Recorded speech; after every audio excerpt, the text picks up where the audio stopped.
turn. That makes it pretty consistent. Well, looks like the race is starting, but Andy needs to restart his capture. Yeah. Hopefully he's in a chat where someone can tell him. He's probably not reading his stream chat.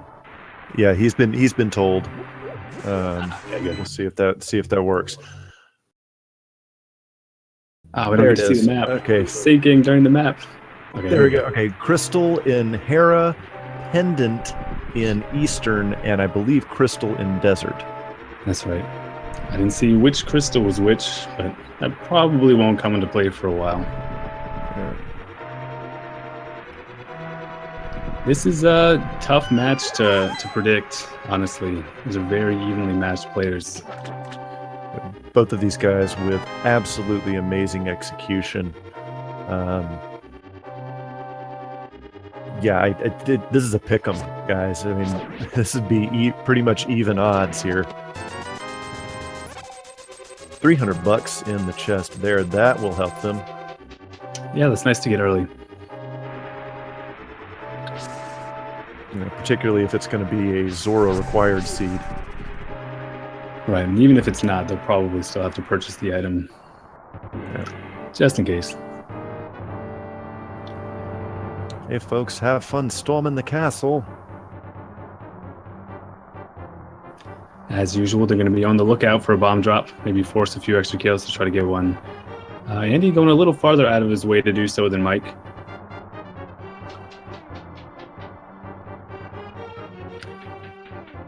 You should see some, yep, about to say our runners are going to be doing tricks like you just saw there, where Andy lined up the soldier so that when he died, his drop would be right next to the chest. Saving the frames, man. Saving the frames. Oh, yeah. There's a couple variations to that strategy there. But the main optimization involves how close the key lands to the door. And if you're opening the chest, the most important thing is that the position on the x-axis is centered on the door. The vertical positioning isn't as important.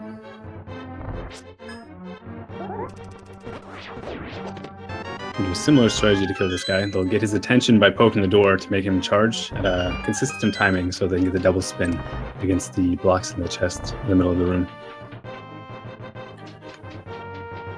So now we're going to go see what's in Zelda's chest today.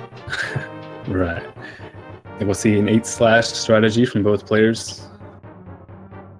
Ooh, and the bomb drop coming from that guard. And note that Andy has 4 bombs. Mike the V has yet to find a single bomb. Yeah, he just picked him up from that green guard, so Mike could still get one from the guards on the way out. The way the prize packs work, the rats will be in the same pack, but the snakes will not. So he still will have plenty of opportunities to get them in the sewers, and there may even be more drops in these packs as well. And that is a difference, I believe, between the version 18 logic, which the tournament is running on, and the latest version of the logic, which has completely randomized prize pools. Yeah. In this version, the grouping of the enemies is the same as the vanilla game, but what they drop will change. I think the groupings have changed in recent release versions of the randomizer.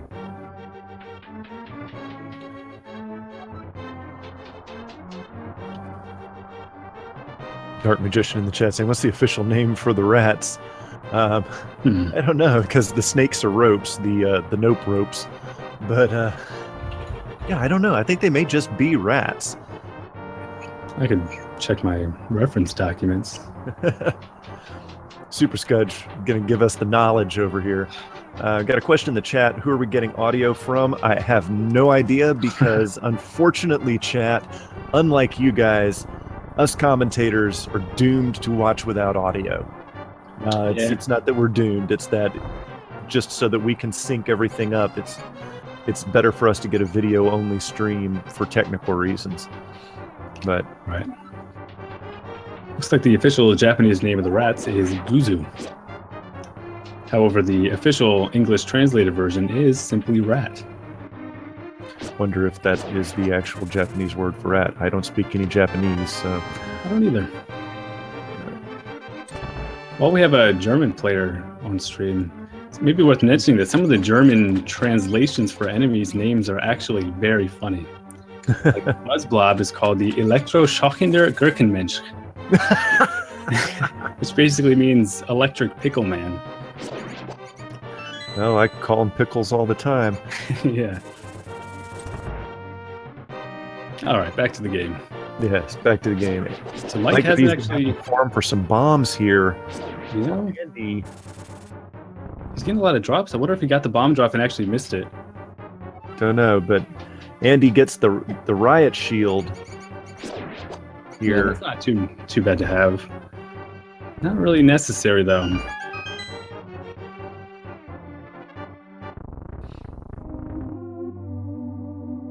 It says it's actually Electric Cucumber Man, but okay.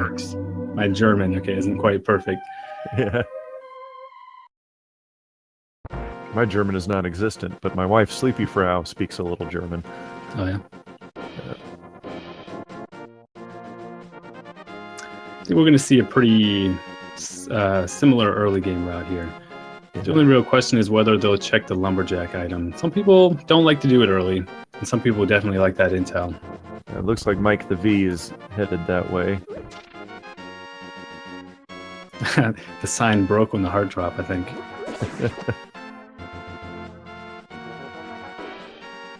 Mike the V will head out, so will we get an indication of whether or not Aghanim is required here real early? I couldn't tell what the heck that was. It was a heart piece. It was a heart piece? Okay. I think so. Andy might give it a little better view. Yeah. All right, so we will, as for our runners, do not know yet whether or not Aghanim is required. It's still possible, but it won't be required for the lumberjack item. Yeah, and they're hoping that it's not going to be required. Oh, banana hat! Nice. That's a good way to start off the run.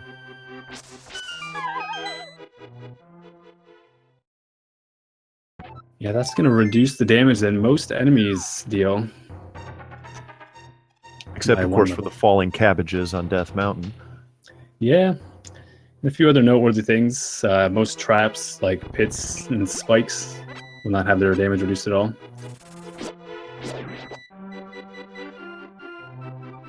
So both of our runners have plenty of rupees, so they'll be able to buy whatever the bottle merchant is selling today. We don't have a bottle. We don't have a bottle yet, which means Sick Kid is not yet in play. Yeah, the Sick Kid needs a bottle before he'll give you his item. In the original game, it's because he wants to give you a net. And he wants to make sure that you have something to catch it in first. But in Randomizer, there's no real explanation. We can make up funny reasons if we want, but... So Mike the V does a different route around, checks the tavern first, and finds bombs. Very lucky. If he hadn't got him there, he would have gone into the shop, which is basically right next door, in order to purchase some bombs. And then he would have been fine. Rich seed here, two 300 rupee chests in sword in the chicken house. Well... And butter sword and red meringue. Yeah, so they're pretty well equipped. They're pretty well happy on cash. Yeah. Exactly 1,000 rupees for Andy.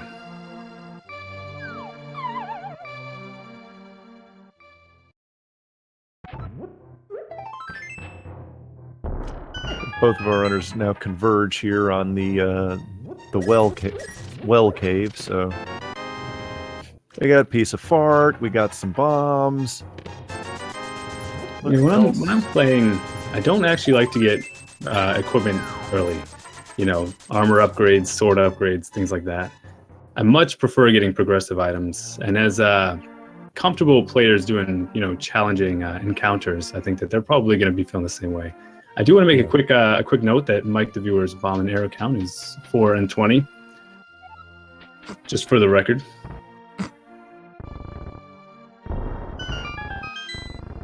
Ask your parents if you don't get the reference, kids. Andy getting a chicken clip. A successful clip. Nice. So we have found all 4 300 rupee chests in the beginning of this game. So there's not going to be any more 300 rupees. All right. Well, they're not going to need them. Unless Yeah. they're going to be buying a lot of potions. Which I don't see happening. Not when they have the blue mail this early. So Mike did Kakariko Town from south to north because of the lack of bombs, which didn't put him near the library and the race game item. So he actually just forewent them and is going to the Lake Hylia area. Yeah. Doesn't hurt him as far as the library goes. That was just a bomb upgrade up there. But what is in the race game? As we find the Book of Medora in the swamp, just $20 in the race game, so not riding around south of Kakariko Village will not harm Mike the V in any way here. Nah, but he'll still probably check him out later. Of course. With the book and an upgraded sword, that's a good combination to have early. Yep. Now we can check the tablets, both Bombos and Ether, although they'll need a little bit more equipment before they can do that. That's right. Wow. The bow is really nice to get early. It's unfortunate that Eastern Palace is a pendant. Otherwise, I'd probably opt for doing that dungeon very early. Yep. And they may, in fact, do at least explore it early. So now we have the mini Moldorm cave, 5 items in here. Potential for a game changer coming up. I know that Andy does not like doing dungeons early if there's overworld locations left to check. Personally, I don't completely agree with his decision making all the time. I think he maybe puts off dungeons a little bit too long. But of course, in the end, the correct decision is to go wherever the items actually end up being. So whether it's right or wrong is indeterminate until the seed is done.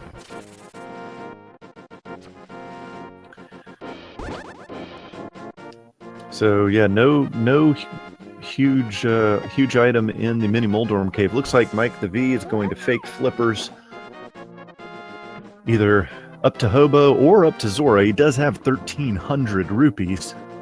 Yeah, without real flippers, I think he won't go up to Zora just yet.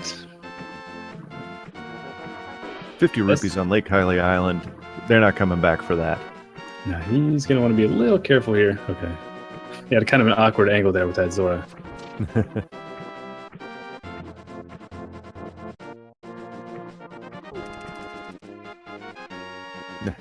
Andy turning right around to grab that full magic decanter. Not a bad decision. And the Hobo says, if I give you this hammer, will you go away? And it's going to check Ice Rod Cave first, and then I suspect he'll do the same thing that Mike just did.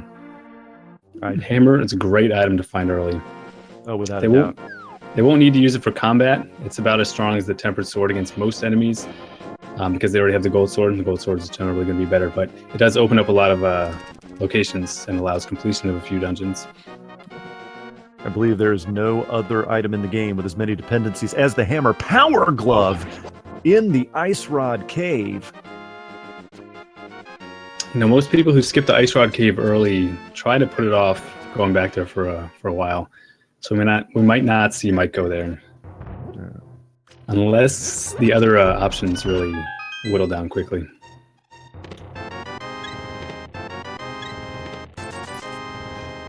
Couple hearts. Sahasrahla with a couple of hearts in his safe deposit box, but Mike the V, without the Power Glove, is going to be locked out of Death Mountain, where Andy will be able to head to here very soon.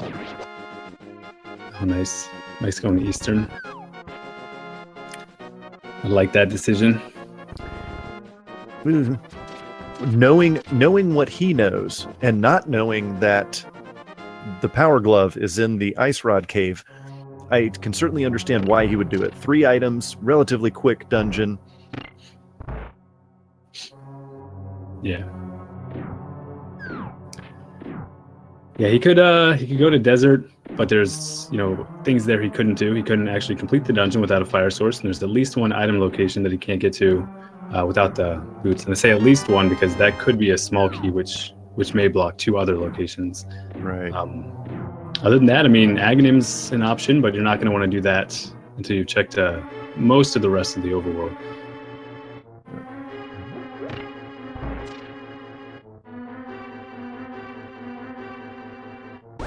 think Andy's going to check Sahasrahla, but not go to Eastern.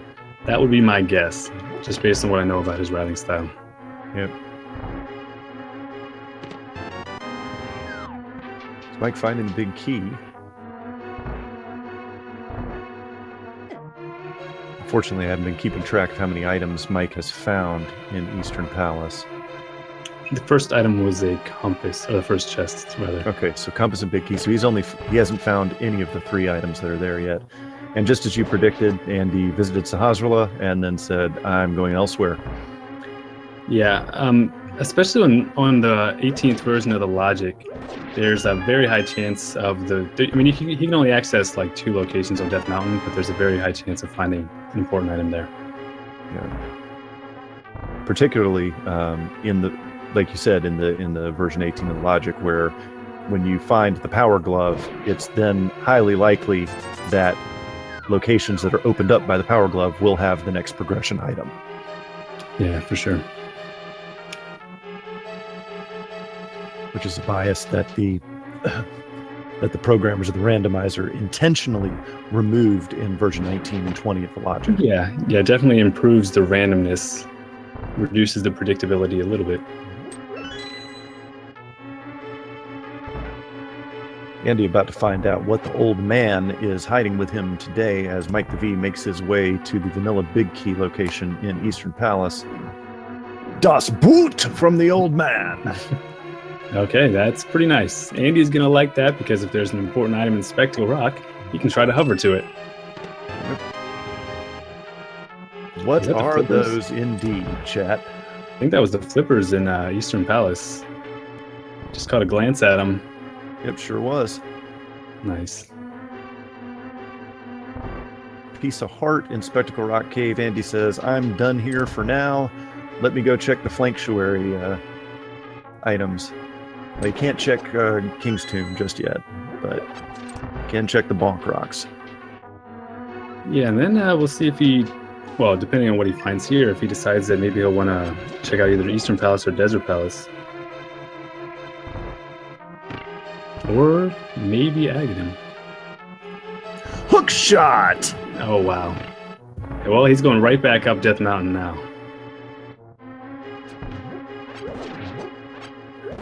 Wow. Yeah. Now I can get 5 items in Death Mountain, 6 plus the Spiral Cave. Oh yeah, and with the hammer he can go to Tower of Hera. He can check the Ether tablet as well. And he can also check with the... No, he doesn't have the Titans. He doesn't have the Titan Smith, so he can't check Turtle Rock just yet. Just yet. And Mike also found the shovel in Eastern, so we'll see if that actually ends up being an important find for him. That is possible. Stranger things have happened.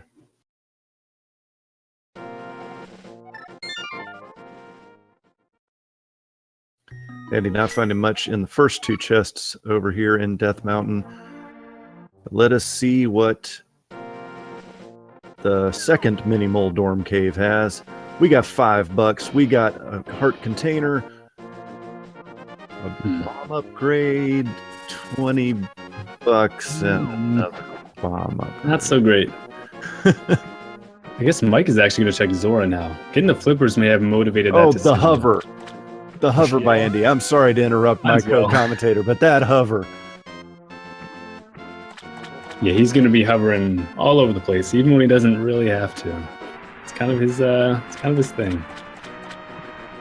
And just because he can. Oh, we got the flute on the floating island on Death Mountain. Ooh, okay. That's going to require the ability to get into the Dark World on East Death Mountain, so the Titan Mitts is going to need the Pearl, because you need to be regular linked to even get into the Hookshot Cave, and then you'll need the Mirror after you cross through the Hookshot Cave to get back to the Light World to get that item. So maybe a little while before we actually see them collect that. But the intel is still very important. Yes, we got a fire shield from the Ether tablet. Zora just coughing up a piece of fart. Not quite a life lesson, but also not quite what our runners were intending. Yeah, really weak Zora's domain.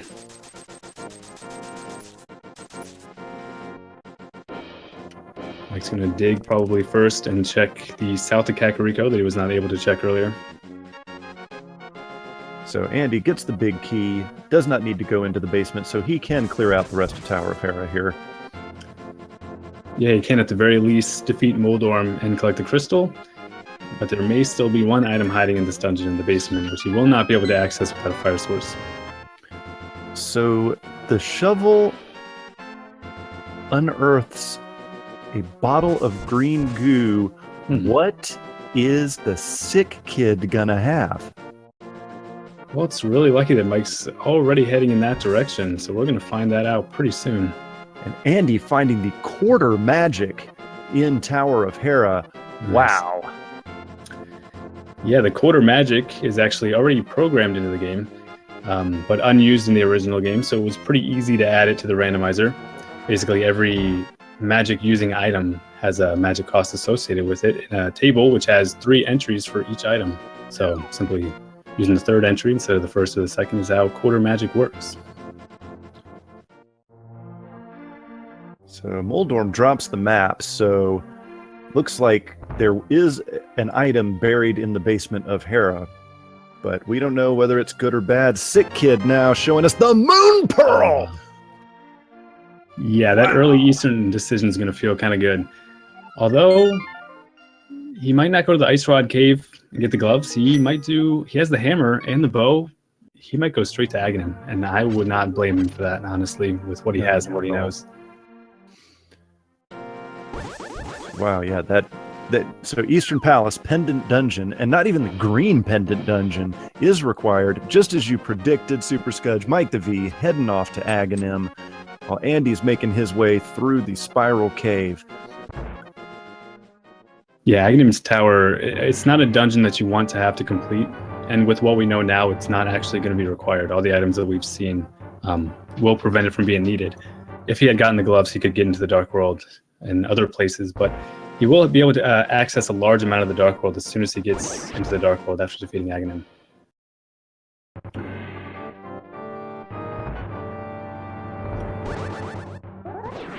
And he's going to go to Desert and hope that he finds a fire source before he gets out of the first part, anyway. Although Desert being divided into 2 sections like it is, if you have to come back to the dungeon after completing the first half, you don't have to redo any of the first half, and that actually makes it a little more appealing of a revisit compared to pretty much any other dungeon.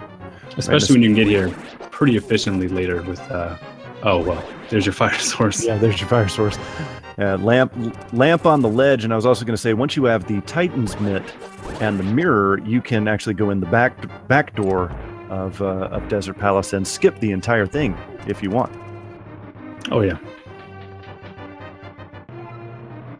So he's going to be able to get his first crystal, or second crystal here, actually.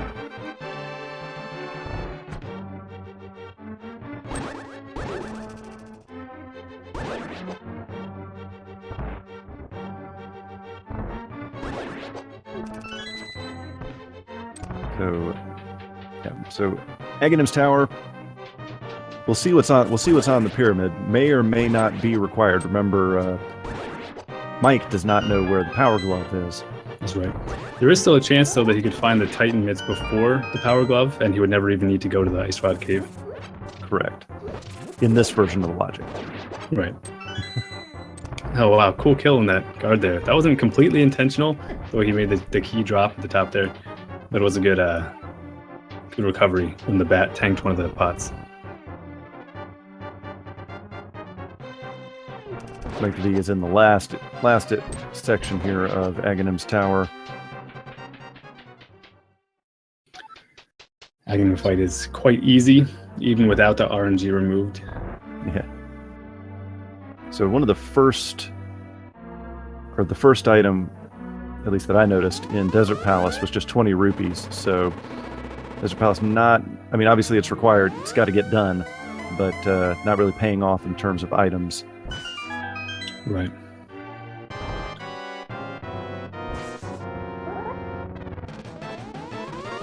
So Mike to be, unfortunately, without the bug net to kill Aghanim, has to resort to using his sword. That's too bad. Yeah. one of the few real optimizations of the Aghanim fight, you'll see Mike, the viewer, doing it, is you want to try to hit him towards the center if you can, because it'll reduce the average length of his warp. And then after the fourth one, you want to hit him towards the top, because you know he's going to warp top middle to do the lightning attack. Saves hardly any time, but it's like the only optimization you can do, so you might as well do it.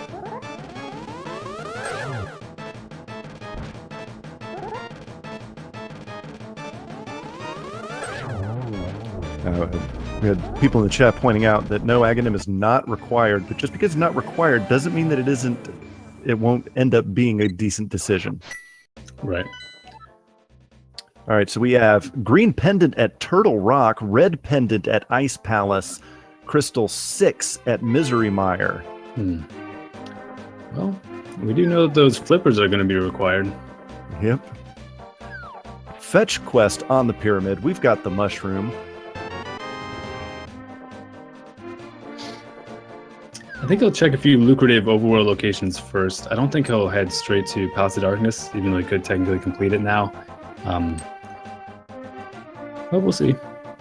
Because we both know that these two players have no problem whatsoever with dark rooms. Oh, no.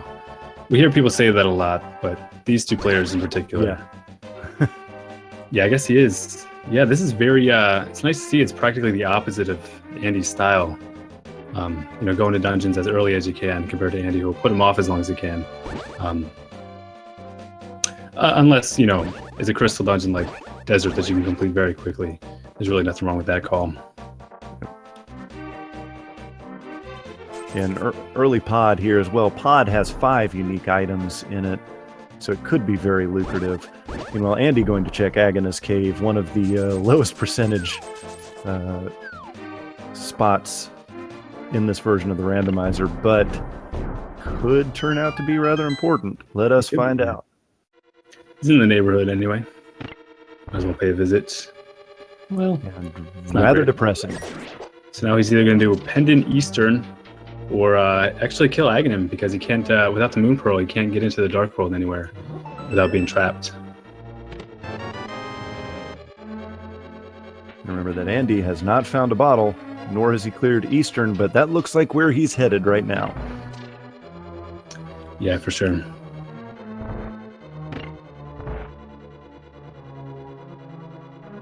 That'll put him in a very good position.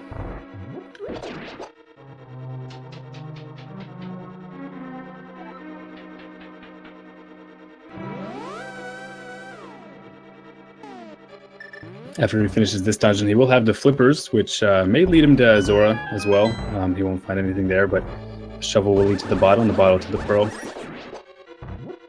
And those are the only options he's really going to have. He's not going to put those off because, again, the only other real option is killing Aghanim, and he's just not going to do that.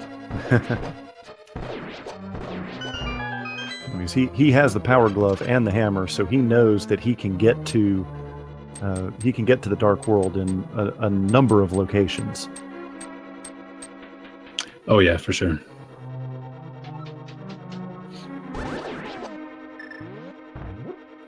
Mike the V taking the full clear route through pod here, collecting a lot of keys. Lots of keys in pod. I believe there's 6 in pod? There's small keys? Quite a lot. Yeah, way a lot. That's a good way to put it. Let me check my notes here. My notes say there are 6 small keys.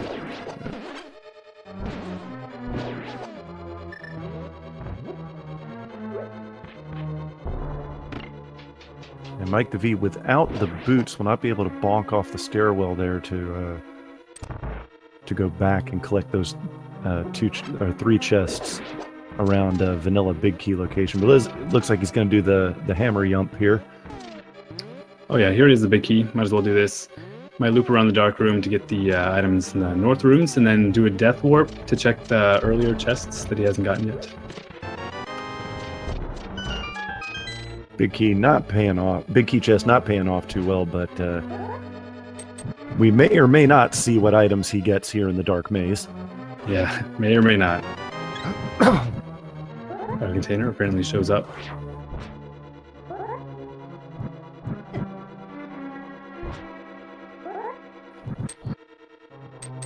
And we cannot hear, so we will not know if he opens one of the chests and it doesn't have an item that actually pops up. So Actually, he did open that chest. You can see if the flames are on screen, you can see the animation stop while the chest is being opened. Ah, I've learned something else again. You gotta adapt when your senses are restricted.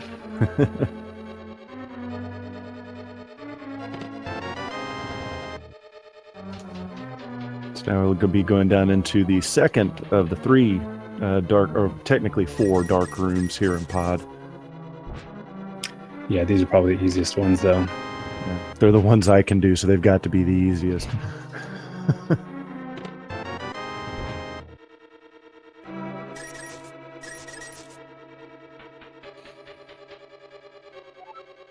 And having the opportunity to use the boots in Eastern Palace, not something you'd ever get to do in a normal run, but sometimes you can do it in a randomizer. And it's so much more fun going through that dungeon with the boots than without, because it loops around so many times. Oh yeah, there's a couple of big straightaways in there too. Yep. We'll see a unique Armos strategy from Andy, one that hasn't really been popular amongst anybody since like 2013, but he never switched over to the top right strat. It's about the same speed. Looks a little fancier though, in my opinion.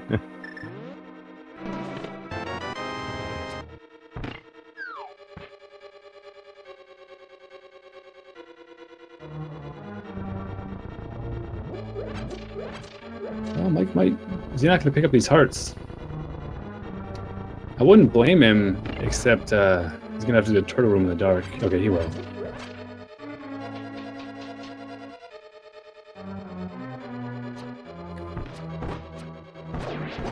I'm surprised to see him mess up the mimics a little bit there. Could be the tournament nerves getting to you, even though neither one of these guys should have nerves. Well, Andy, I know, has a lot more experience playing in front of large audiences. Not just speedrunning, but he's also has some. He used to be a bit of an athlete, so he has some experience playing sports in front of an audience too. So he handles nerves pretty well. I don't know if Mike has as much experience. Yeah, even being one of the most skilled players, he may still feel a little bit of pressure. And there's also a little bit of nerves knowing when you know how good your competition is. Both of these guys might be feeling a little bit of pressure knowing that the smallest mistake could cost them the match, knowing how good their opponent is. Oh yeah, for sure. I mean, that's probably what Mike's feeling now, full clearing Palace of Darkness and not finding anything that's really going to give him an advantage here.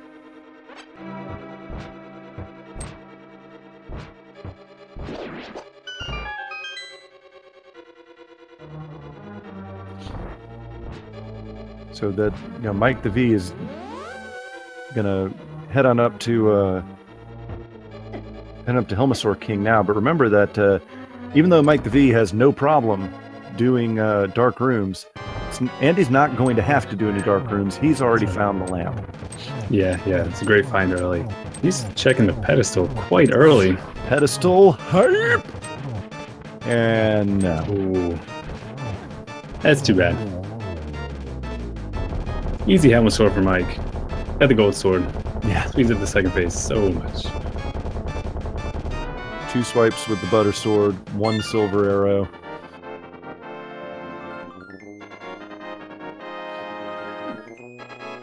And as the crystal count shows, our runners have taken very different routes through this game. And I mean, as of right now, you could say that Andy has a slight advantage. But I think he has a pretty solid advantage. It would definitely take something pretty significant to switch it back now. Oh, silvers for Andy. That's a nice find for sure. I can't imagine that's a place, though, that Mike the V isn't going to check here very soon, but... Well, he still can't get into the Dark World over there. I mean, he can get into the Dark World at Aghanim's Tower and make his way all the way over there. Actually, without the Titan Bits, he won't be able to. So Andy just finding Quake in Stevestown, that could be important as well, because we do not know what medallions are required for either Turtle Rock or Misery Mire at this time, both of which are required. Or excuse me, I'm sorry, only Misery Mire is required. And there's the Titan Mitts. Okay, so that's actually pretty good for Mike. That means he doesn't have to... The fact that he hasn't gone to the Ice Rod Cave isn't going to be as impactful, nor is it going to really curse his run. This does give him access to more of the Dark World, which he may check first before going up the mountain, just because there's more potential locations. But knowing the logic as well as he does, he may still choose to go up the mountain first. That does look like where he's heading up to Death Mountain. So he will get the boots from the old man. Yeah. Probably find his hook shot not too long after.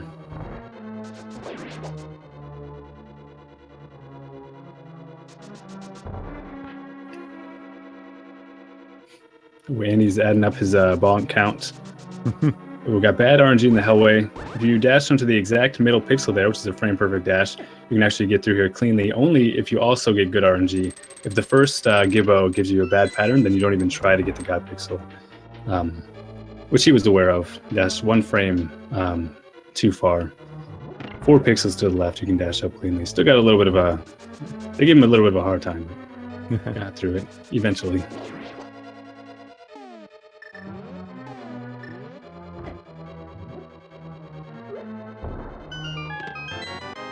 We're 36 minutes in and still no magic mirror. Yeah. Magic mirror is a pretty important item. The only dungeon that it's really required for entering is Swamp Palace, but it does unlock a handful of locations. Yep. And it may affect the timing in which they do some things. There's a few areas you can check more efficiently after you have access to the Dark World, if you also have the mirror. Because you can consolidate some of the locations that you check. So they might put off those locations, hoping to find the mirror before they go that way. Is Mike about to check King's Tomb, which Andy has not been able to check yet. Yeah, he's also maybe going to go back into Escape if he remembers that he didn't clear that out. And there's the mirror. Mirror in Thievestown. It's not a terrible location for it. If you have the hammer going into Thievestown the first time you go through the Village of Outcasts is a very common decision.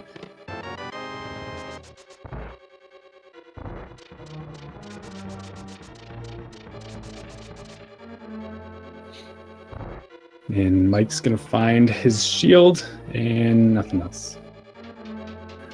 You wonder if now Mike decides to route over to Thievestown. You may do that and check out the Bonk Rocks on the way. Although I don't know if the hookshot's going to change his decision afterwards. Nice. We get to see a little LSD blind.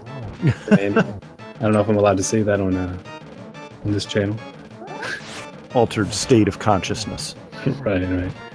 So how did he pull that one off, Super Scudge? Well, when you walk into the light beam, right when blind is about to say our text box, you want to hit the select button. And that's all you have to do. Is it somehow changes the Super NES's palette? Yeah, I think the timer from when she stops moving until the text box is meant to appear. It continues counting down even after you press the select button, and the text box appearing changes the game mode, and the save and quit menu I think is its own game mode. So it I don't know, probably goes into an incorrect sub mode or something. Luckily, it doesn't crash the game, because when you're messing around with those kind of things, crashes are definitely possible. Mike the V about to hit up Death Mountain, and not too terribly much over here, if I remember correctly. Yeah, after finding the hookshot, he decided to come up here, but he does have the mitts, which Andy did not, so he will be able to check Dark World Death Mountain while he's here. Including the hookshot cave. Yeah. Possibly a very lucrative location.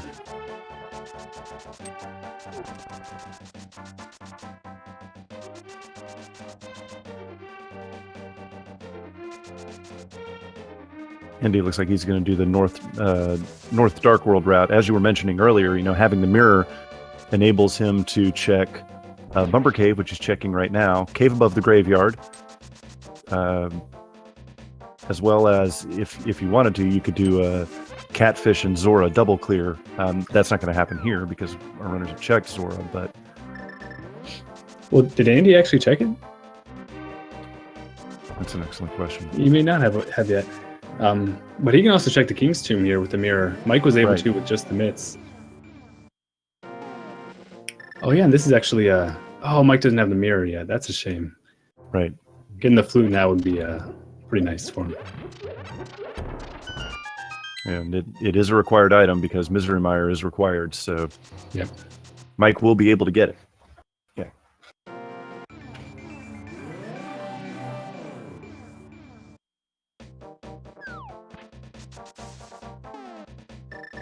Let's see what Dark World Death Mountain has to offer.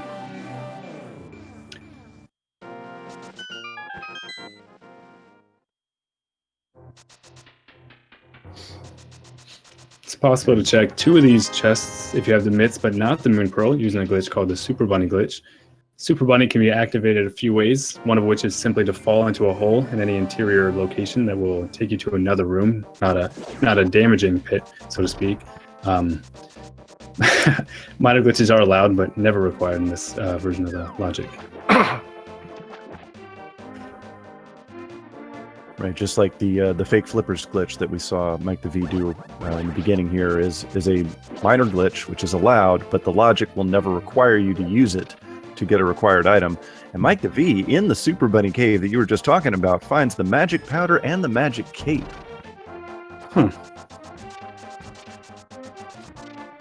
Did we see what was at the Bumper Cave when Andy was going through there, or did he not go that high? To be honest with you, I don't think he went that high. Okay, good. I don't remember, so hopefully it just didn't do it. The cape would allow access to that item, but you can see it and gather intel heart where you piece. can access it. The chat keeping us honest here. Of course. Oh, that's gotta be Kane!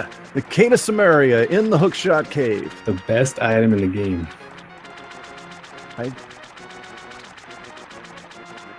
I'm finding it difficult to argue with your premise, Super Scutch.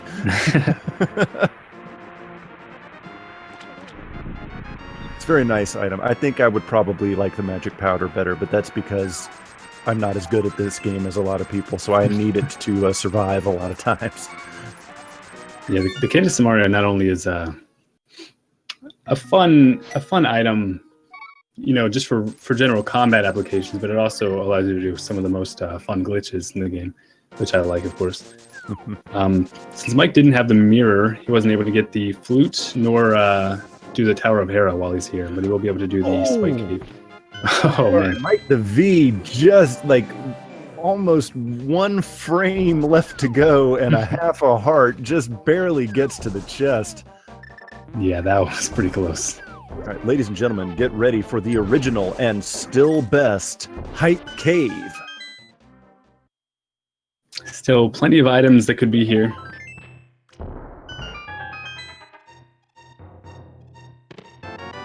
There's only a few guaranteed required items that we have not located yet. Well, Brian and Bombos. Not the worst. Not the worst Hype Cave I've seen. And since neither of our runners have gone to Misery Mire yet, because neither one of our runners have the flute, we don't know what medallion is required to enter that dungeon.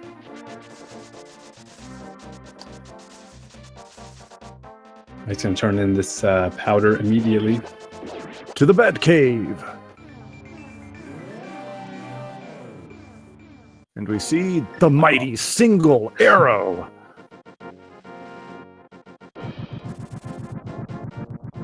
Andy checking Bombo's tablet, and from the heavens just falls a little piece of fart. From here, I imagine Mike's just going to go straight to the Dark World and do Village of the Outcasts in Thieves' Town. And where he will be happy to find his magic mirror. For sure.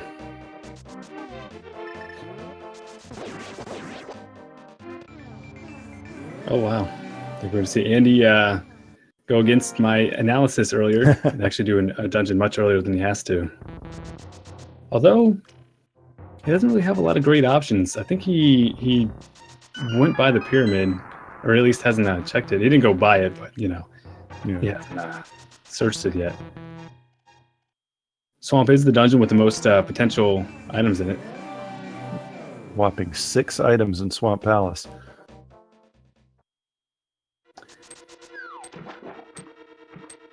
Yeah, I think the only we don't know what medallion is needed just yet, but I think the only required item we haven't located yet is the fire rod. I believe you are correct. In this race, it will only be required for Skull Woods. So it's definitely impossible at this moment for any required items to be on the pedestal. So sorry to break your mojo, chat, but simply not possible. Right. In case we were hoping that the text that Andy read earlier was inaccurate. The programmers of the randomizer do not make mistakes, Super Scudge.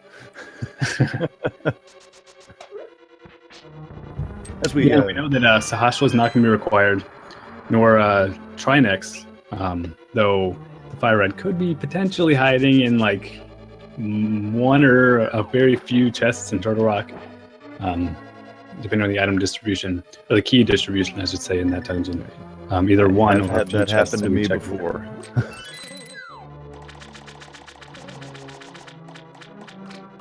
Ladies and gentlemen, as we pass the 45-minute mark here, we would like to remind you to follow these runners here on Twitch. These are some of the finest speedrunners of this game. Give them a follow here on Twitch. Follow Speed Gaming and Speed Gaming 2 for more 2017 Link to the Past Randomizer tournament action, because there is a lot more coming up, and we will give you the lowdown on what we know at the conclusion of this race. Oh, yeah.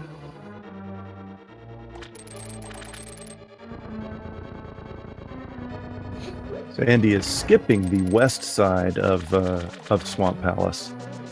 Yeah, it's not a terribly uncommon routing decision. No.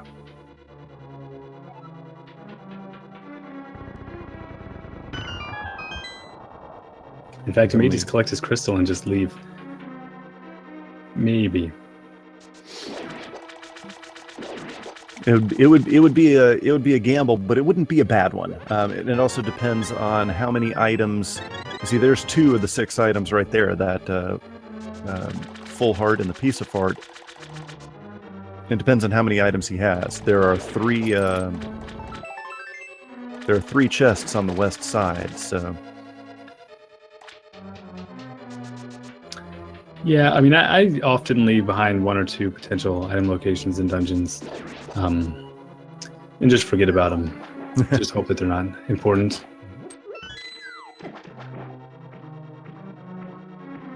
And we have seen that come back to bite people in this tournament already. The famous Tower of Hera basement being one of them, and Steve's Town, big key chest.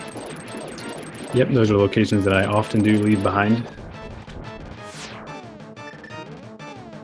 Which again is not a terrible. It's not a bad decision because of the the percentages involved. Ooh. Hitting Argus with a silver arrow does come in 1 hit, but it is a little bit difficult. It took him a few tries to get it there. Mike actually has a setup for that kill with that silver arrow. Hopefully we'll get to see that successfully executed later.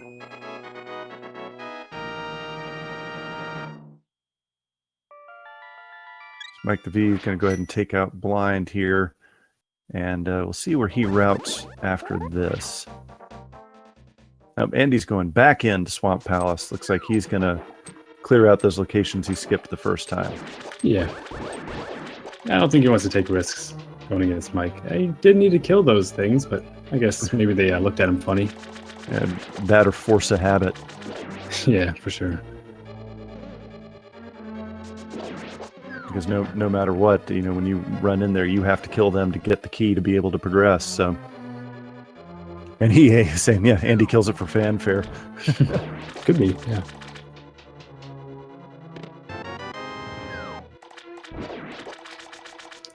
Looks like he's not going to flood the key.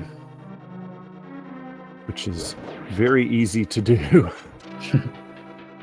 Oh, you know what? Actually, because he didn't do the side at first, he didn't have a spare small key to allow him to flood the key. Which I guess is a good thing.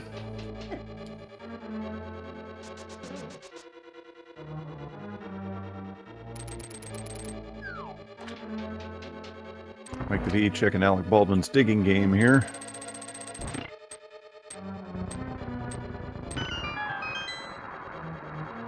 Ooh, Andy got stuck on the switch a little bit. Sprites that are like supposed to be solid to connect with Link, they don't actually let you walk against them at all. Solid objects, if you bump into their corners, they'll realign you if you're overlapping only by a few pixels, so that you actually can get around them. But sprites that are meant to be solid will completely stop you, even if you're only overlapped by a single pixel. If you hold the diagonal input at all, they will completely stop you as well. That applies to NPCs and crystal switches and these pushable switches here. So Mike the V's got the frog with him. He's going to be doing the peg game here. Yeah, a few things to check here. In search of that elusive fire rod, which is right there in the peg game. Wow. That's a pretty nice find there. Since Andy didn't have the mitts, he was not able to do this when he was in the area earlier.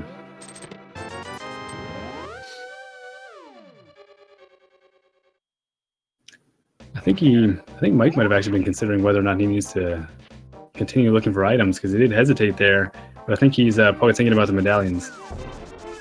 Yeah, because we don't have the knowledge yet. Now Mike knows where the flute is, and that'll probably be his next trip if I had to guess. Yeah, I mean, it is pretty far out of the way, and it is an important item, but the intel of the medallion required from Meyer could be enough to put him in go mode, as they say. Right. And that could be very valuable information. And not only that, it will open up the two items in the cave to the left of Misery Mire and the checkerboard cave. So that's 3 items plus the intel. Yeah.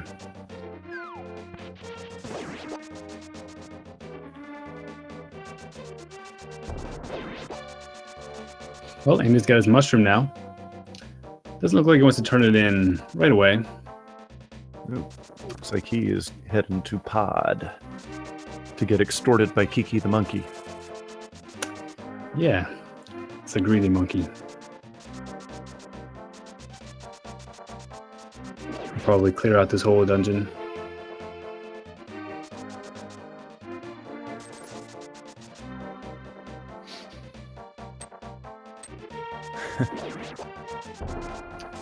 We'll actually get to see a couple more rooms in Andy's clear of this dungeon, not because Mike the viewer missed any rooms, but because he simply couldn't see them.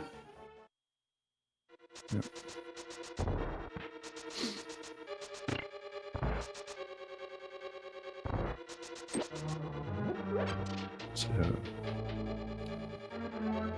So used to Turtle Rock being a required dungeon, I was like, and Mike the V ought to go next door to check Turtle Rock, but no, it's not required this time. It's most likely not required.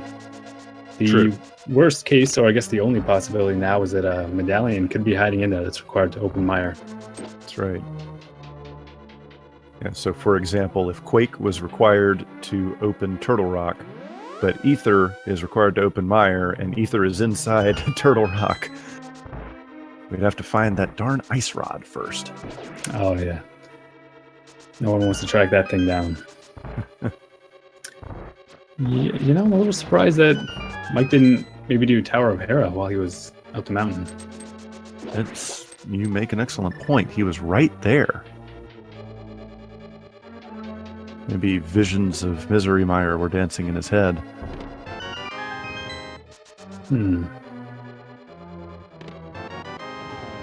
Strange call. Anyway, he's going to activate this flute first thing and then make use of it. You know, the other thing, actually, you know what, Super Scudge, since Turtle Rock is not required, he may just go and do Tower of Hera right before Ganon's Tower. Yeah, that's a good point. What I'll do is get the glitched swag duck. Oh, nice. This could actually happen in vanilla. I don't know what causes it, so I don't know if it's more likely maybe in a randomizer. That's a fun little glitch. Oh, dang, he fluted to the wrong place. He's actually saved and quit to the wrong place once and fluted to the wrong place once now. This will be our first look at Misery Mire. It is Quake. Oh, dang. And he knows he doesn't even have to check those locations. He could maybe find the lamp. I mean, what else could he even find? Better armor? He doesn't need that. No. Not gonna find a better sword. Nope. Oh, he's ready to go now. Yep. So, ladies and gentlemen, Mike the V is in go mode. Yeah, we're gonna get to see hopefully some very impressive execution from him as a very skilled player. He's not gonna have much hiccups getting through these dungeons, maybe with the exception of the dark rooms, because that's not quite as well practiced for an experienced NMG runner. But I wouldn't say he's neglected to practice those as much as he feels he needs to either. Yeah. Although, and again, Mire may be the hardest dark room in the game, but I think Mike the V is well up to the task. Yeah, for sure. Well, Andy's not really far behind on items. Really, as soon as he turns in that mushroom, he gets his Titan mitts. He knows where the flute is. He'll be able to pick it up, and then it's just a matter of whether he goes back and looks for the fire rod. With the mitts, if he starts clearing out mitts required locations, then he'll probably go to town, get the smith, and those nearby things quickly. So I would say it's probably pretty likely that he'll be catching up on items pretty soon, while Mike is catching up on crystals.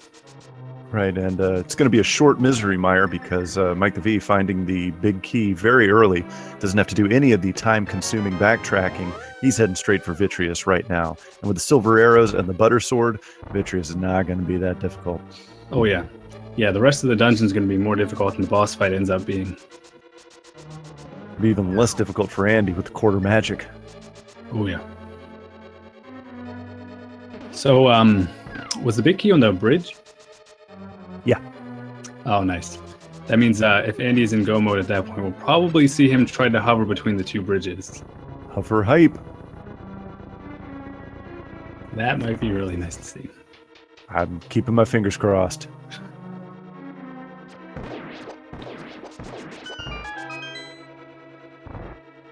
And Mike the V, just making making these dark rooms look easy. Yeah, I was like, okay, let's see how he's doing on this first room. Oh wait, he's already in the third room. He's already gone. Wow. That was so 20 seconds ago, Super Scudge. Oh, you know what? He actually didn't need to hit that switch in that room because he never went to the left side. We normally hit the switch along the way. Yeah, that instinct is going to hurt him a little bit. Yep. Well, it's standard is that most of the time you have to hit the switch to drop the blue pegs so that you can get to the a couple of the chests. And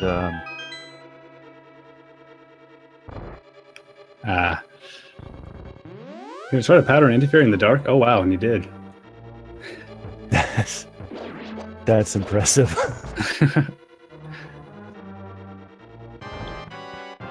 He just seems to have a really good sense of where he is in these rooms. I mean, he's having a little trouble, but not as much as I've seen some other people have. No, particularly not in Mire.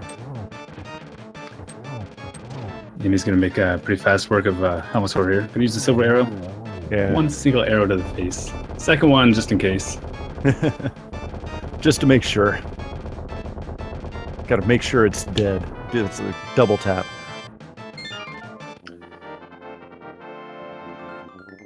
Oh, good. Mike remembered that he has silver arrows. We have seen that a lot from runners in this tournament that pick up the silver arrows and just forget to swap over to them. Now, he has 39. Well, he got a 0 cycle anyway.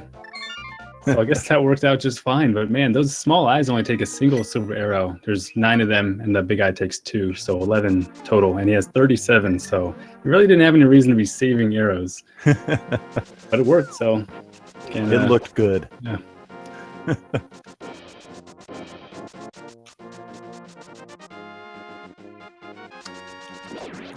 It's mittens time for Andy. Yeah, I'd be happy to find these for sure. Yep, drug deal for power. Mike can do Desert Palace now. Yeah, doing what we were talking about earlier, going in the back door. Yep. And that saves you the time that would be eaten up by the cinematic. I think the big key was pretty early. He's not going to have to check the other chests while he's here. Nope. He's in go mode, and he probably will just mirror right back to that entrance. Ooh, I like that dash to that pot there. That was really clean. Oh, and the mirror helps too. Yeah. Wasn't even thinking about that, but yeah, that really helps.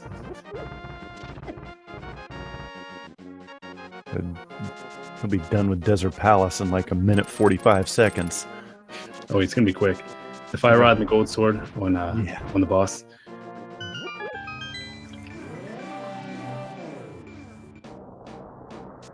Sword beams can help a lot in these Popo rooms, actually, to get quicker kills. Not always. It depends on the patterns that they give you, but sometimes they can speed it up quite a bit. Sure.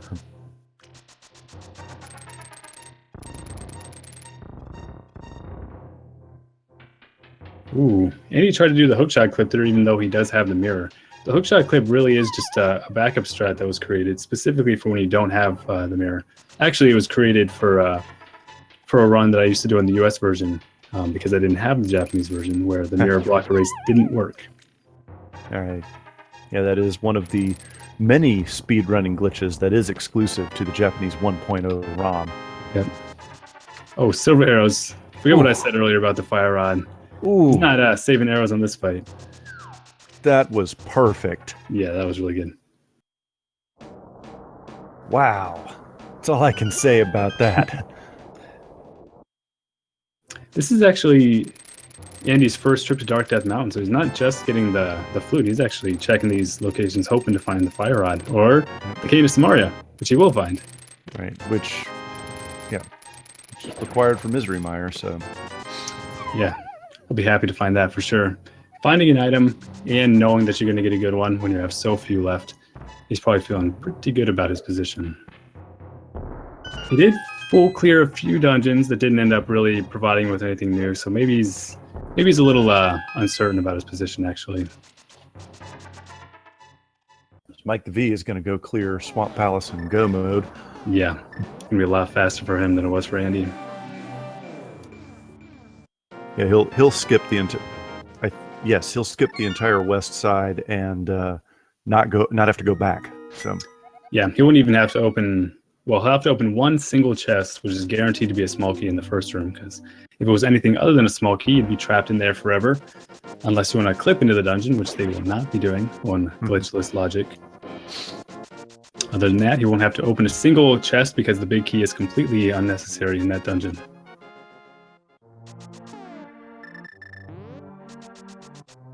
Andy going to go activate his swag duck. Yeah, he's so close to the fire rod right now, geographically speaking.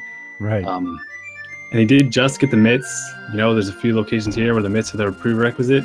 There's a chance that he's going to get it pretty quick, or he might fly away. Pretty soon, we're going to find out if his situation is very good or maybe not so good. Possibly. Looks like it's going to be good. Possibly. I was thinking of a quote from one of my favorite movies. Our situation has not improved. I don't know what that's from. Indiana Jones and the Last Crusade. Oh wow. I feel bad that I didn't recognize that, actually. Indy and his father are sitting tied up in the chair, and they...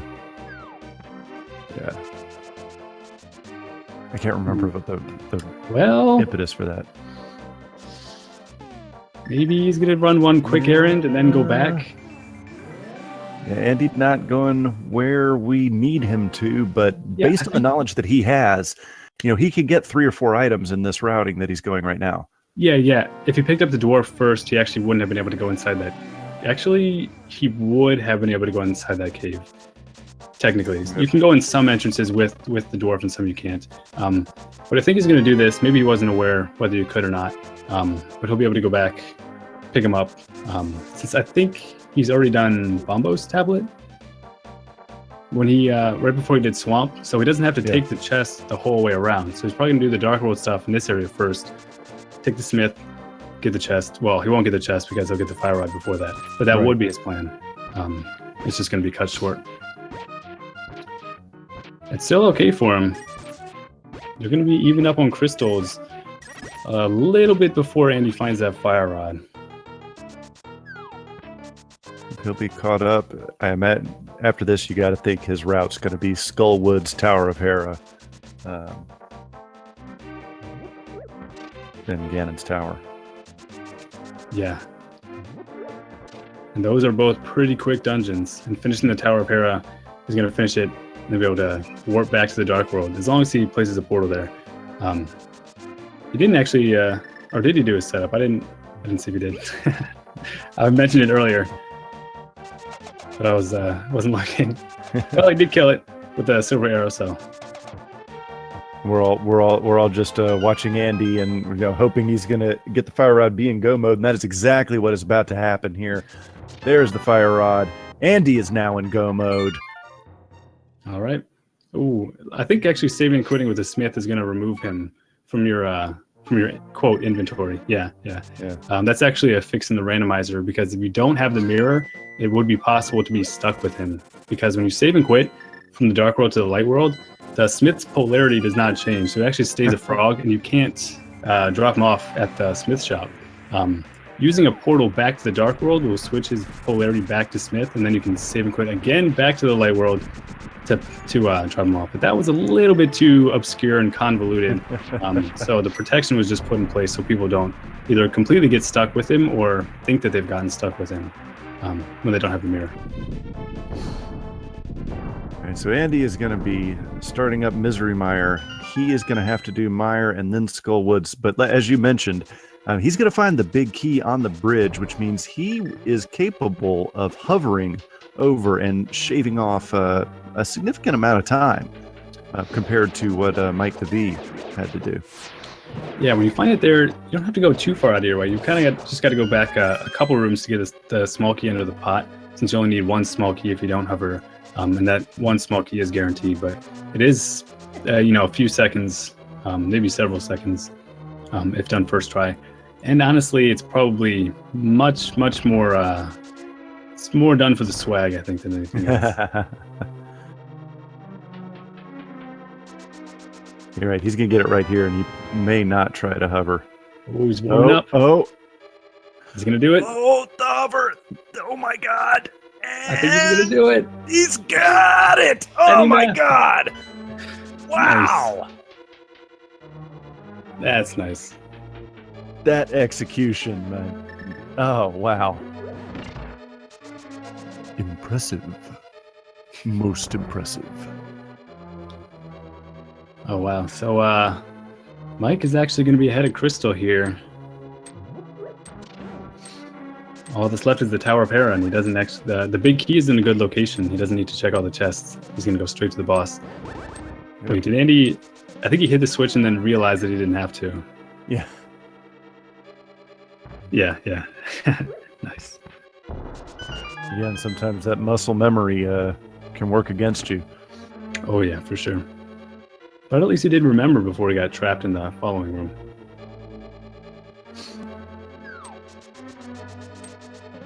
See if Andy uses silver arrows on Vitreous.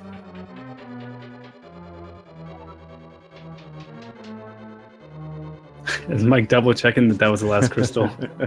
Just in case. It's easy to forget, particularly if you've played a rando earlier in the same day. You forget sometimes which ones are which. In fact, Andy, I think specifically didn't do one earlier today, just so that his brain was fresh for it. Probably a relatively smart strategy. So Andy's going to have to go run over to Skullwoods. mikethev is going to be in Tower of Hera. Ooh. Also doing the hookshot clip when he has the mirror.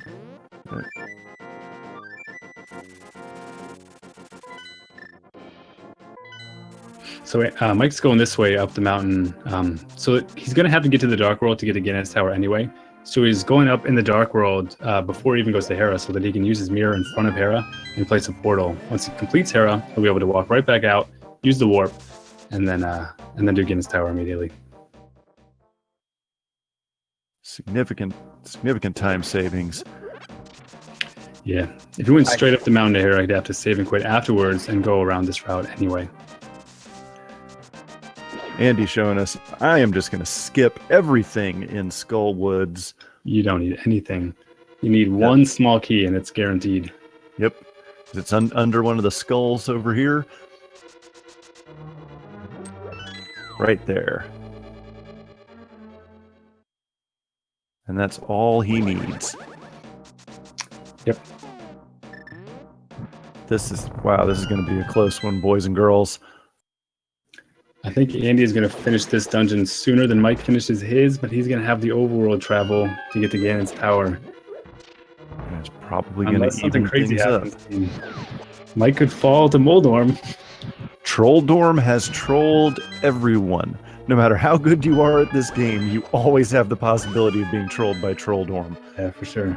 It's much less likely with the gold sword, but I honestly don't even think Mike's going to pull out the cape or anything. Even though it only takes 2 hits, so you have plenty of magic, and you're going to get a refill, like, right after the fight. I just don't see him doing it. But, you know, maybe because of the scenario this is, he might play it absolutely safe. Oh, very good fight. Lost effect from Andy. And one thing that may end up... Well, it's not... Just that was actually not a safe movement he did there. But it worked. So, well, yeah, they're finishing up right around the same time, but Mike is in a much better geographical location. Without a doubt. Now, Mike did pass up the quarter magic, but he does have green goo, so... Yeah. And plus with silver arrows, magic is not nearly as important. Yeah, for sure. I mean, he only has the fire rod. He never found the lamp. Or at least he never found it because he warped farther north on the desert screen, so he just never saw it when he did complete desert. So you do have to use more magic in a few places in Ganon's Tower and in the Ganon fight itself, but with the green potion, I think he'll be just fine. Yep. And the chat has already started going. There are 22 chests in Ganon's Tower. Only one of them can have the big key. What number will it be? Of course, I'm going with 13 until I get it right. I actually ran a race earlier today where it was number 13, but that doesn't count. It has to be while I'm commentating. I guess so.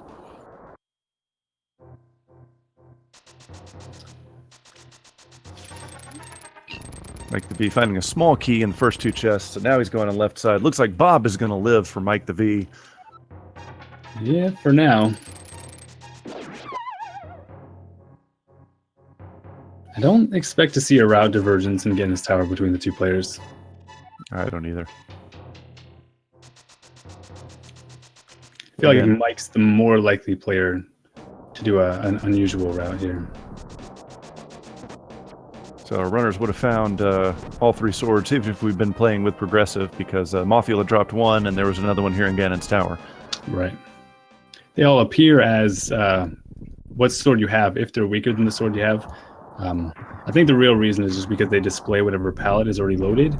But the developers say it's because you can't downgrade, so it just shows that one instead. It's a good cover story if it's not true. Anyway.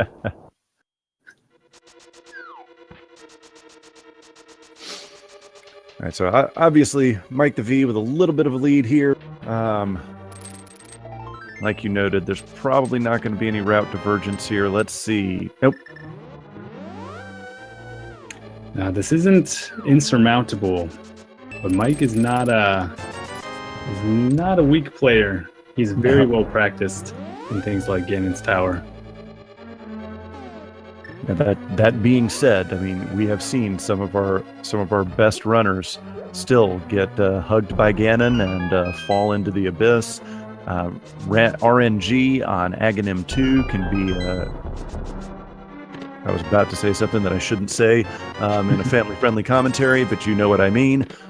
Yep. Ooh, there it is! Number 13! All right! Oh, wow. Nice job. And we win a hype game 2 between these two tomorrow night. That's what we win for guessing right. Oh, yeah. All right, let's see how well Mike executes these rooms. These are some of the hardest rooms to execute well. The Mimics rooms and the following few, all the way through the Gauntlet. Pretty much for the rest of this dungeon, every room is very difficult to execute efficiently. That was a good first Mimics room. That was impressive.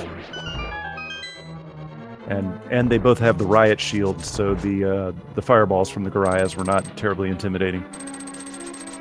Yeah, they can take them. There's an interesting strategy in this room. Okay, it's actually RNG dependent, but I know that Mike is aware of it. It's RNG dependent, it's very difficult, and saves about 13 frames. And I would expect Mike to do it if he got the correct RNG. He's one of, I think, only 3 players that I know of that actually ever try to do it. Along with Jaden, who was the first person to do it, and myself, who shouldn't be doing it, but does anyway. Yeah, Mike the V just showing us some serious execution skills here with the Gauntlet. Gets a little bit trolled by the skeletons there. Yeah, that honestly I think is like the worst Gauntlet room. The 5th one I think is the worst. Once it starts to go bad, it can become the worst, but the Stalfos have the highest probability of trolling you, I think. Yeah. Oh, wow. Nice shot with the silver arrows. Nice. And he can dash right through that door. He knows he didn't have to stop that dash to walk through the door. He knew that he was close enough to center. That's a really good thing to be aware of, because it can really help you. Slowing yourself down there can cause you to get hit. Oh, my God. Really good Lamolas from him. Wow. That's twice. 0 cycle, both times on Landmalas for Mike the V. That's the kind of execution that both of these players have. Oh yeah. You're going to see some sick execution from Andy as well. These whiz robes are basically placed in a way that indicates that you should use a Kinesamario on them. Yeah. Still cool to see. Oh, and Mike got a fairy drop? How lucky. I'd just like to point out that the current world record holder for Zelda Randomizer, ACMLM, just noted in the chat that either one of these guys are able to beat him, but have a chance of beating him. So, oh yeah, at the high level, competition is very close. Yeah, that just an awesome sportsmanship too from ACMLM. Yeah, acknowledging the skill of his possible opponents.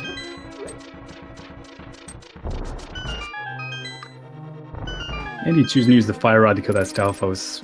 The Fire Rod has a strange AoE that's kind of hard to predict, but in that one application, it's quite consistent to kill that Stalfos. Dashing through Moldorm isn't always safe, but this platform honestly has wide enough sections on it that even if you get knocked back, there's a very small chance you're going to fall. I think the first Moldorm platform is actually more dangerous. I agree. Mike the V saying, I don't care about the Dairy Queen chest. Your memes mean nothing to me. Yeah, he doesn't need it. No, not at all. Why in a game like this where seconds could matter, why take the extra second? Yeah. Although you never know, the Triforce could be in that chest. I had Mike the V with a double on the first round of Aghanim 2. It's a decent second pattern. It's not great. The timing was poor though. Yeah. And they're very synchronized. That's actually kind of a bad thing. It's nice to be able to deal with each shot individually. Nice triple though on that phase. Gets a triple there at the end. All right, so Mike the V is going to head on to the disgusting pig monster. Andy is about a minute behind.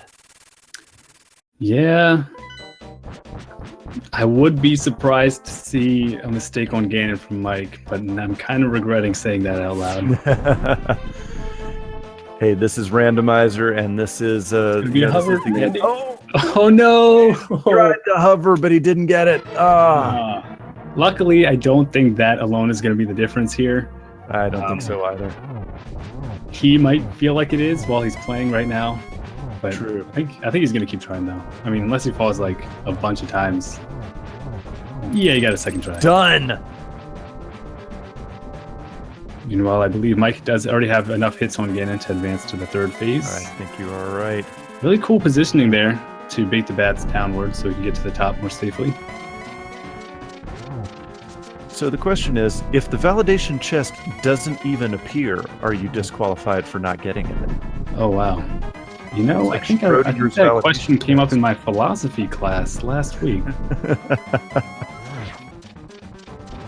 It's along the same lines of if a tree falls in the forest and nobody's there to hear it, does it make a sound? Ooh. It's actually kind of a rough start to this fight from Mike, missing those arrows. I think he might be feeling a little bit of nerves. His hands are probably a little shaky. I don't think it's going to be enough. He'll let him here probably get a single. He won't try to get beside him. He'll stay below him because he knows there's a pretty good chance to go get a double in the last hit. Yeah, by stopping him in the middle, the timing of the torches. 2 hits and double. Whoa, he started running there. I was like, no, don't start a dash. We have seen a runner fall at that point. And he's dropping right into the fight as Mike is finishing. Yeah. He'll see the dot done. Oh, he's going to land on top of Ganon and take like 6 hearts of damage or something. It's okay, though. He has plenty of hearts. Ladies and gentlemen, Mike the V wins the first of these races with an official Speedruns live time of 1 hour, 20 minutes, 28 seconds. An impressive time. And just wow, amazing execution. Yeah, that was only game 1, folks. We have at least one more, possibly 2 more against these extremely talented competitors. The game 2 will be tomorrow night, same bat time, same bat channel here on Speed Gaming. Yeah, that should be just as good as this race. And he waits, he actually doesn't get the torch glitch on purpose to make sure the timing of the first warp is optimal. He's one of the few players that actually has the attentiveness to really try to get that. I mean, the fight with silver arrows is so easy anyway. Most people don't think about optimizations like that, but he'll do that. He'll often get a triple on the second hit just because he pays attention to that timing really well. So really good times from both of them, though. Yeah, Andy finishes up with an official time of 1 hour, 21 minutes, 37 seconds. So a difference of 1 minute, 9 seconds between our 2 runners. Wow. Yeah, it's really crazy. I mean, they went very different in their routes, so it's really incredible that they finished so close to each other. Without a doubt. See, I don't think Mike talks, but Andy will probably get in here. Yep. So as we await our runners, I would like to remind everyone that the Link to the Past Randomizer 2017 tournament does continue here on Speed Gaming and sometimes on Speed Gaming 2. So tomorrow night, right here on Speed Gaming, same time, 8 o'clock p.m. Eastern Time, we will have round 2 of Mike the V versus Andy here on Speed Gaming. Immediately following, at 10 p.m., we will have Jet 82 versus Aaron Dobby. Actually, I think that one's tonight. Oh wait, that's tonight. My bad. Yes, that is tonight. Immediately following us. I can't read. Yeah. Mike and Andy, however, will be playing again tomorrow at the same time. So, Andy, we have been honored with your presence in the chat. Amazing run. Amazing execution. Unfortunately, 1 minute 9 seconds too late. Yeah, it was. I figured once the way the seed was laid out early, I figured this was going to be a quick one and a close one, and it was. Yeah, for sure. If it's any consolation, at least you know that the failed hover was not why you lost. At least not alone. Yeah. But an absolutely impressive display of skill because, correct me if I'm wrong, Andy, but that hover on Moldorm 2 is, other that and the hover that you did in Misery Mire, are probably the hardest 2 in the game. The Mire one's a tad bit more difficult than the Cannon's Tower one, but yeah. I was glad I got that one. After I got that, I was like, I don't even care if I'm behind. I got it. Who cares? Yeah, actually, Mike did Misery Mire first, and I saw what the big key was, and I knew you were going to be happy to see that. So I got to know, Andy, as you're going through the seed, you know that you have incredible competition. You know Mike the V is incredibly good at this game. How were you feeling going through this seed? Did you feel that you were ahead? Did you feel you were behind? What was going through your mind? At the beginning, I thought I was ahead. My routing early was really good.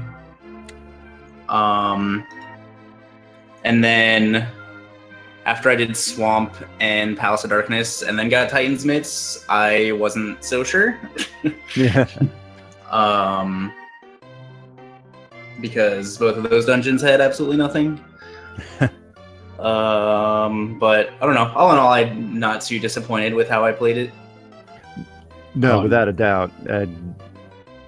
Lots of really, really good stuff from both of you guys during this match. Looking at it, I can't really think to myself, like, sometimes you watch these races and there's a real deciding moment, a decision. Now, Mike did get Titan's Mitts earlier, significantly earlier than you did.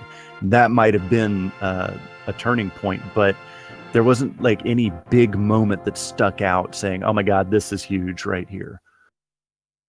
So amazing stuff. Yeah, it was a lot of fun. And it sucks. Whoever wins between me and Mike has to go through probably essentially what could have been like 2 more finals matches before it gets to the finals. Yeah, it's a stacked bracket. Without a doubt. It's when I was introducing the match tonight, I said, hey, whoever wins this match has probably got a pretty good shot at going on to win the whole thing. You guys are both incredible players in this game. And, yeah, it's definitely a rough bracket. Because this could have legitimately been a finals matchup too. Without a doubt. And just so you know, ACMLM, the current record holder in the chat earlier was talking about, hey, either one of these guys would have a chance, to beat me. So you guys definitely have some mad respect out there. So Andy, tomorrow night, game 2 here on Speed Gaming against Mike the V. How's that going to affect you? Do you think that you're going to feel pressured to take more chances since you are down 1 game, or is that going to affect your play at all? No, it shouldn't affect anything too much. Me and Mike are really even. It's going to be like it's going to be something silly in the next race too. Like, we're both very high execution. We both know a lot about the logic. All these races are going to be close. And if I don't win, I don't win. That's about all you can really say. So let me just remind everyone, and I will get it right this time, that in 14 minutes here on Speed Gaming, we have Jet82 versus Aaron. I believe that's game 1. I will be turning it over to Alucard 2004 and Cross Product for commentary on that race. Tomorrow, here on Speed Gaming, we will have game 2 of Andy versus Mike the V. Same bat time, same bat channel, 8 o'clock p.m. Eastern. Game 3, if necessary, between Andy and Mike the V will be Thursday at 8 o'clock. So stay tuned for more action there. Yeah. Just noticed Mike the Viewer's bonk count. Boots were kind of early in this seed. His bonk count was only 10. That's wow. Pretty good. I'm 90% sure mine was. Okay, I'm 100% sure now that I can see it that mine was 14 more than that. That's what lost me the race. All those 14 bonks. For sure. Yeah, absolutely. Had to have been those bonks. If I just bonked 4 less times.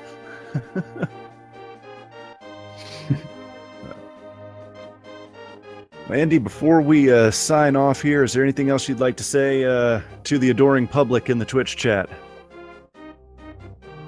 Come back tomorrow night. Oh, look, if they don't come back tomorrow night, there's something wrong with them. That race was super hype the entire time. Yeah, I'm probably gonna miss it, unfortunately. Well, I will be commentating Game 2, I believe, along with Adirondack Rick. Yes. Oh, nice. So we will be your commentary team tomorrow night. And yeah, tomorrow hype, as the chat says, but don't go anywhere, because in 12 minutes we will have, unless they are ready to go early, Feasel may let me know about that. But unless they're ready to go early, we will have another great race coming your way here in about 12 minutes. So Yeah. Go ahead, Super Sketch. Well, I mean, I don't know what we're gonna do for the next 12 minutes. Andy, you want to do some glitches on stream? Fiesel told us to go fast, and I guess we just took it a little too far. Right. Let me go ahead and shout out to B Stevens 83 for just subscribing with Twitch Prime. Subscriber hype. Thank you very much. Sing a song. No, you don't want me to break out my old college days of opera, so. I think Andy knows a few songs that you could sing for us. Oh, S Diesel, our tracker, who I forgot to thank. No, you don't have to that thank Andy me. might know a few songs here. I think I am gonna pass, unfortunately. As much as I would love to. Sorry, I tried. What I am gonna do is finish my dinner, because I didn't get to finish it before the stream started. Is it cold by now, Andy? Well, that's I can heat it. So. That's what they have microwaves for, right? Exactly. Oh, wow. Well, ladies and gentlemen, it has been an absolute pleasure bringing this race to you guys tonight, being able to call it. Again, shout outs to S Diesel for running the tracker for us, since I was so remiss to have done that earlier. Follow these runners here on Twitch. Follow Speed Gaming 2. And, of course, as always, shout outs to the inhuman Feasel, who has constantly been providing the restreams, making sure that these races happen for your viewing enjoyment here on Twitch.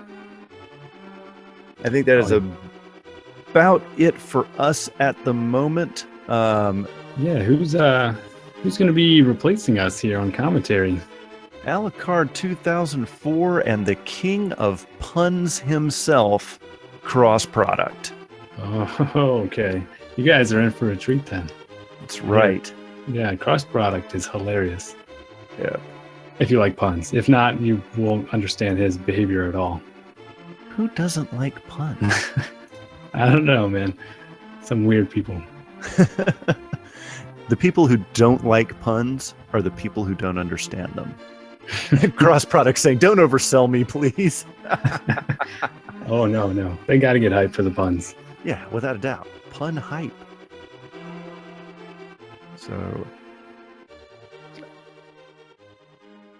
So they are getting they've got the channel up.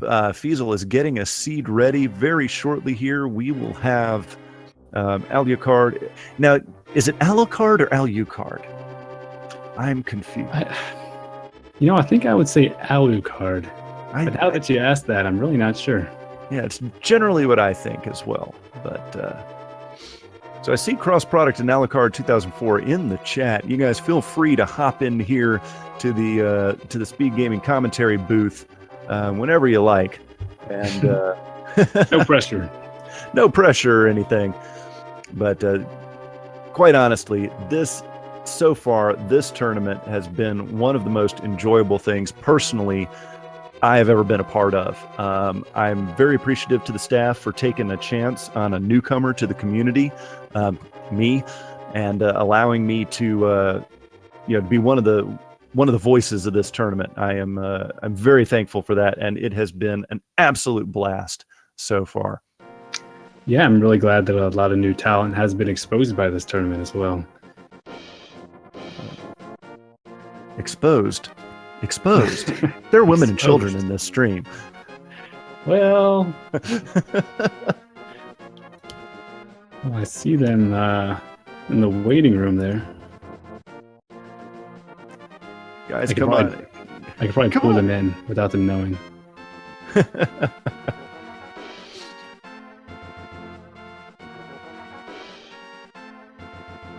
At commentators, what are the top 3 highlights of the previous run? Well, let's see. 1 would be Andy's hovers. All right. Yeah. Honestly, 2, go ahead. I'd say Ganon's Tower to the end for both. That whole section is great. We have just been joined by one of our relief pitchers here, Alucard 2004. Welcome to the Speed Gaming Chat. Hello. Excited to be here after an awesome race. Awesome job on commentary, guys. Thank you very much, sir. I'm excited for this next one, too. We got Jet and Aaron Dobby. This is going to be a good one. Oh, yeah. In fact, if I'm not mistaken, you predicted Jet to win the whole tournament. Stoops Jet will win, was my prediction. Doesn't mean Aaron Dobby's going to give up without a fight, though. Nah, this deep in the tournament, nobody's given up without a hype. Or without a well, yeah, you guys know hype what I mean. Or a fight, man. Yeah. A fight, yeah. Well, it's all going to be hype from here on out. So. That's right.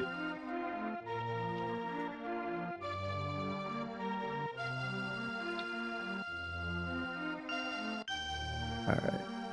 Let's check the channel here. Oh, we have the pun master himself, Cross Product. Hey, how's everybody doing tonight?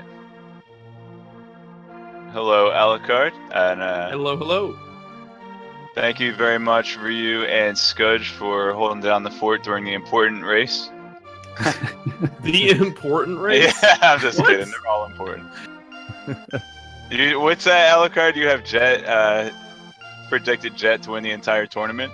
I didn't predict Jet to win the entire tournament. I predicted Stoops Jet to win the entire tournament.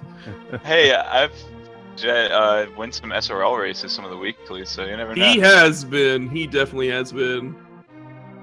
So I'm excited to see him bring it here in the bracket stage. This is his first bracket match. No slouch either. Oh yeah. It's definitely going to be a nice race. Aaron Dobie's got some really good routing. He knows, he knows how to combine checking item A, B, and C all together and hit up as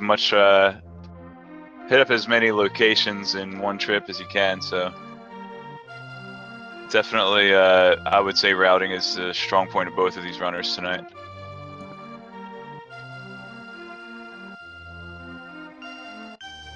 Well, I think you guys are ready to take it from here, so we're gonna get on out of here. Let you guys get started.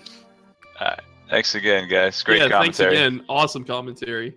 All right, and we will turn it over to the legendary Alucard 2004 and Cross Product. Thanks, guys, and have a good race. And I'll be watching it as well. So hope it's as hype as the last race. And have a good night, you guys. Appreciate it.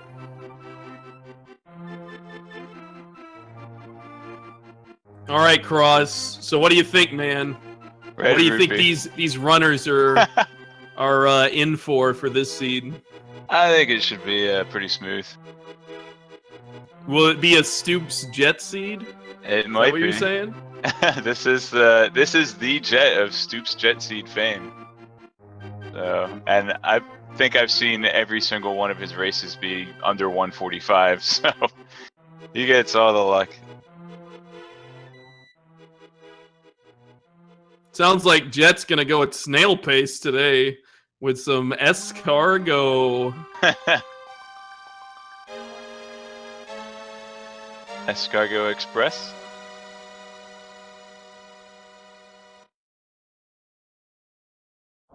My fuzzy picklers out there.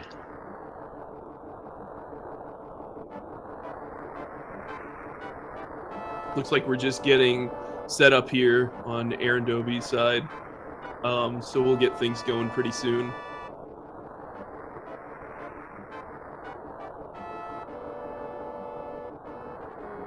So Cross, what are some of the cool matches that you've seen in the tournament so far, or anyone in chat really? Like, what are some of your favorite matches that you've seen in the tournament? Have you seen what kind of cool plays have you seen players do? What kind of cool things have happened? My favorite moment of the tournament up to this point, I believe it was ACM.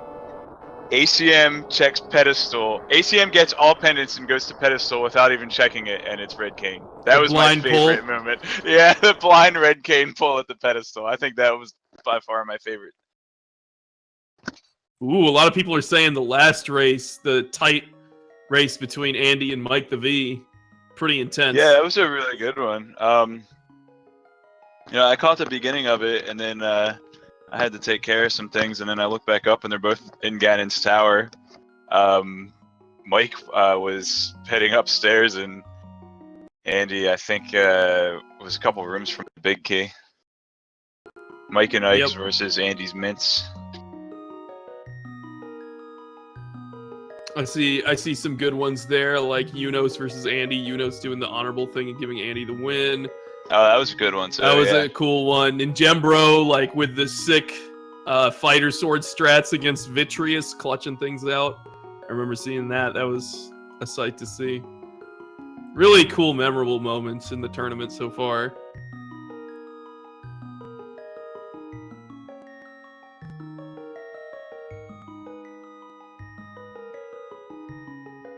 Oh, what was the one? Sacred Hooves going out of his way to get silver arrows? That was another good one. I think that was Sacred Hooves, right? He was in a race, and that was really good.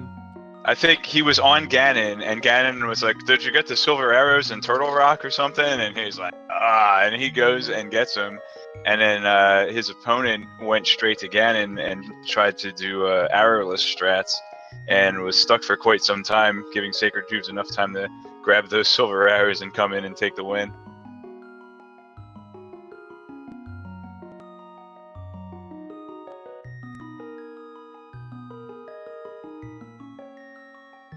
So I think they're getting some of the sound levels worked out right now. Yeah, hopefully things are a bit better. Trying to get things settled here.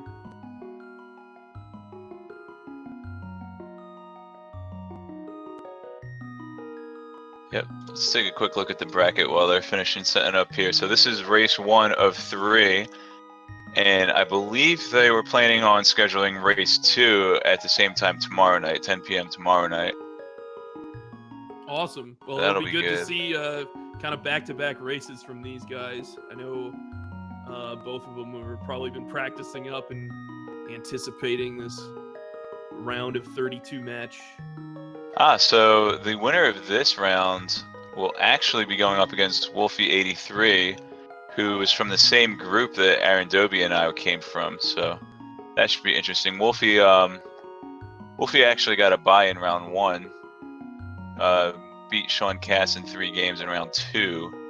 And in round 3 we'll be facing the winner of this best of 3. And then, wow, that's a lot of really heavy skill funneling down to the last few rounds of the tournament as well. The winner of round 3 will be going up against either Wild Anaconda 69 or the winner between ACM and Leodox. Ooh, man, there's going to be some cool matches for sure. Pretty awesome.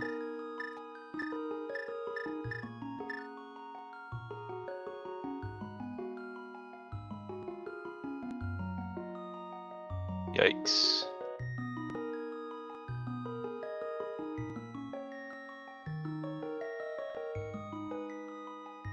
So what do you think is going to be in the first chest here? You guys have any good guesses? I'm going to go for B-Tor. I'm going to go for the shovel. I want to see people dig up the lawn of Hyrule Castle searching for bombs.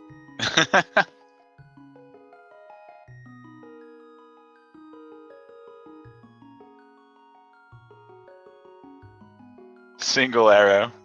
If you're doing single arrow percent, that would be a good spot for it to be. Classic single arrow. Probably get world record. Yeah, world record, man.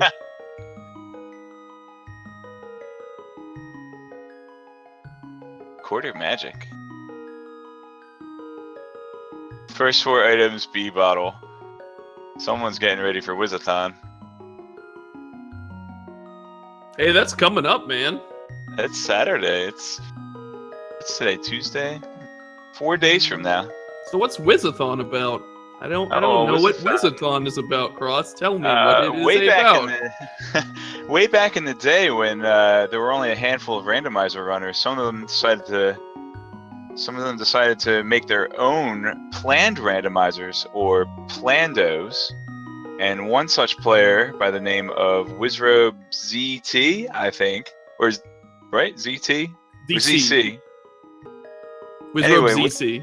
Yeah. Wizrobe ZC, I'm sorry. Wizrobe ZC put together a lot of clever, kind of gimmicky plandomizers, and they're all super fun to play and race against. So we have runners designated to going into those runs. I think is one of them blind, or are they all blind? There's gonna be a blind race, and then also a planned race of one of the seeds. So it's gonna be pretty hype. I'm excited. Yeah. And hopefully, for the sake of the blind runners, they have a lot of familiarity with, some of the minor quirks of the game and locations that you never really think about. Wizrobe.